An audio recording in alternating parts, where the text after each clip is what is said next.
ఇప్పుడు ఇండియన్ సినిమాని బాహుబలికి ముందు, బాహుబలి 2 తర్వాత అని విభజించి చూస్తున్నారు.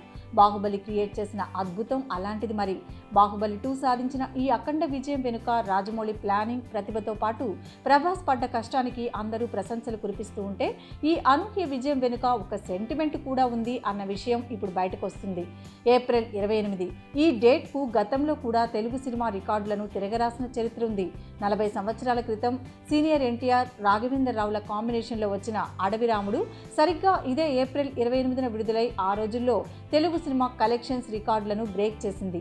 అదేవిధంగా మహేష్ కెరీర్ను ఒక మలుపు తిప్పి అతన్ని సూపర్ స్టార్గా మార్చిన పోకిరి 2006 ఇదే ఏప్రిల్ 28న విడుదలై 100 సెంటర్స్లో శతదినోత్సవం పూర్తి చేసుకుంది.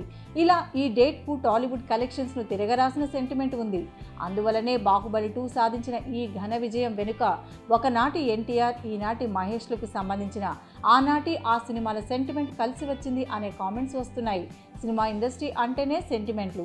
ఇక బాహుబలి 2 సాధించిన విజయాలతో ఏప్రిల్ 28 తెలుగు సినిమా చరిత్రలోనే కాదు, ఇండియన్ సినిమా చరిత్రలోనే నిలిచిపోతుంది. Thanks for watching. For more interesting updates, don't forget to subscribe Filmy Looks.